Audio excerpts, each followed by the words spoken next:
brought to you by Squarespace. A train is rushing through the desert without a final destination, and it's carrying a deadly cargo. This train is unlike any other on the vast American rail network. On board, it has 2 nuclear missiles armed with 10 warheads each. This was to be the ultimate answer to the Soviets in the case of nuclear war. You've probably heard of the story about the Soviet RT-23 ghost train, but did you know that under Reagan, the United States developed the same thing?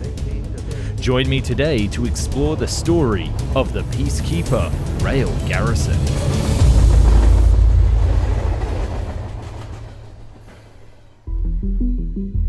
As satellites and spy planes evolved throughout the decades, there was simply no place to hide nuclear silos anymore. And this is why both the US and the Soviets were exploring the idea of mobile ground-based launch platforms during the height of the Cold War.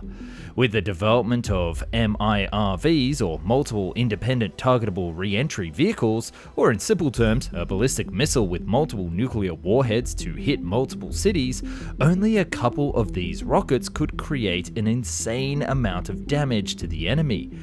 The only issue now was where to hide them.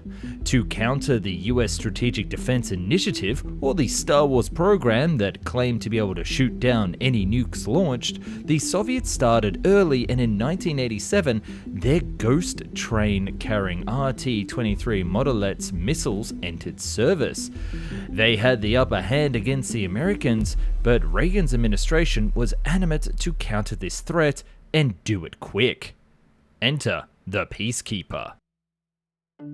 It's amazing that when you think that the US military couldn't possibly re-weaponize trains again, they found a way with this nuclear train. An old idea, but with new technology to make it a game changer yet again. Just like how Squarespace is doing with websites. That's right, Squarespace is today's video sponsor, and it has plenty of great templates, or you can have a go building your own design with their powerful code-free builder. Plus, they have a plug-and-play e-commerce tech built into their websites to start selling right away, built-in email campaign marketing tools that are very easy to use, and their sites are already made for mobile phones. But that's not what's important. What is important is that when you click that link, you're actually supporting the channel and helping fund the animations and the videos that you love so much. So go to www.squarespace.com/found and get 10% off your first site and domain, as well as the warm fuzzy feeling that you're supporting the channel. This idea started forming back in the early 80s, but when finding out about the Soviet program, Reagan pushed this program forward into overdrive, and in December 1986, officially this new rail-based nuclear missile launch program begun. In summary, it would be 25 train compositions equipped with 50 nuclear missiles in total, spread all around the continental USA and perhaps even leaking into Canada, where they would perform patrols along the railway network and, in case of nuclear war, tasked with destroying whatever survived the first strike in the Soviet Union. They could pretty much be anywhere at any point, rolling along with other freight traffic, and they could even carry freight to keep up with the disguise. Each train would have 2 EMD GP-42 locomotives, 2 cars with launchers and missiles, each holding 1 missile, a launch control car, a maintenance car, 1 with fuel, and of course 2 cars carrying the personnel to launch them. They would be equipped with enough resources to live aboard the train continuously up to a month, and all the cars were armored to provide some level of protection. And you know that they also had plenty of guns and ammunition on board to defend against any ground attacks. But let's stop for a second and talk about the armament that this apocalypse train would carry.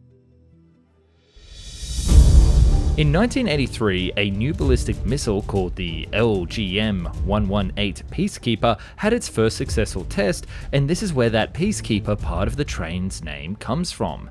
The MX missile, as it was also called, was capable of carrying 10 W-78 warheads, each 20 times stronger than the one that was dropped in Hiroshima, and it was designed specifically to be extremely accurate and easily retargetable if someone hit that city first.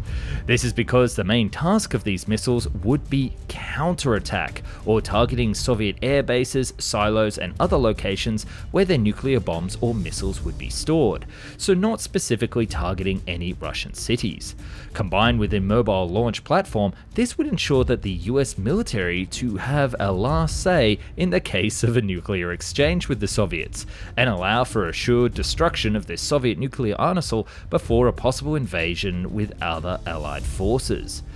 Peacekeeper was also the first US ICBM to use a cold launch system, something that we covered in our RT-23 video, which you should definitely check out right after this one. But to sum it up, a cold launch allows for the missile to be launched out of a tube with compressed gas, and then it would ignite its engines once it was already in the air. The main advantage of this was that it didn't have to have a specific launch platform, and you didn't need to worry about the rail cars being completely destroyed by a launch. It also allows for easier maintenance and reuse of the silos, or in this situation, the tubes and cars aboard the train. By 1986, the MX missile reached its operational capability and entered service the very next year. The missile was ready, the idea was sound, so where is our Thomas the Apocalypse engine today? 50 of the Peacekeeper missiles were placed in Minuteman silos across the country as a temporary basing before the train itself was ready. By 1989, following testing and modifications, 2 locomotives were transferred to the Warren Air Force Base in Wyoming, which was going to be the main garrison for the train. Apart from that one, 10 more air bases were constructed for the program, and it was projected that the whole system would enter service in around 2 years. So you know for a fact that this entire operation was well on its way to being completed, and all they needed to do was to pull the trigger. By 1990, the first launch car was also completed and started testing in Vandenberg Air Force Base. Moving on, and according to plan, in 1991, the Air Force sought an additional $2.16 billion for the purchase of the first 7 trains armed with MX missiles. But there was a huge but by this point.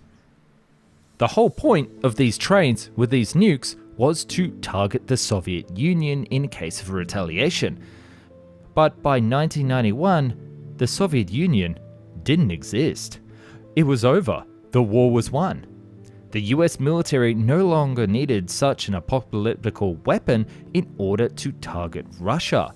So they quietly shuttled the program, and the trains themselves were recycled back into the US freight system. But that's not the end of the story. Having all of this in mind, the Pentagon was quick to cut funding for this project and pour those sweet taxpayer dollars elsewhere. Boeing, Rockwell, and Westinghouse developed this project were left without further funding, and the project was soon closed and the launch car being transferred to a museum as early as 1994. The missiles, however, stayed in their silos, and with the START 2 being signed in 1993, banning the use of MIRVs, they were left without their true purpose.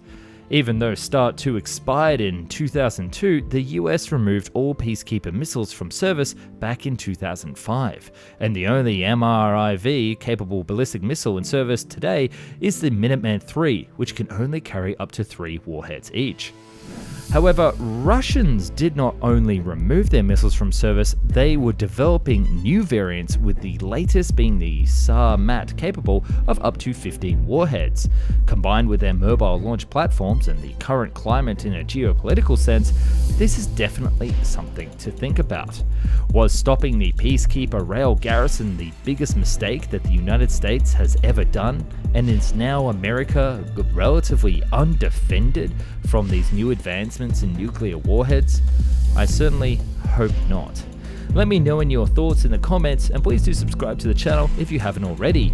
And there is a video about the Soviet counterpart, the RT-23 too, so feel free to check that out and tell me what you think is best. And if you really want to go wild, you should also check out the video about the US plan to launch nukes from 747s. So each plane would have multiple nuclear warheads on board as well and be hidden amongst commercial traffic. Truly a nutty idea. See you in the next video.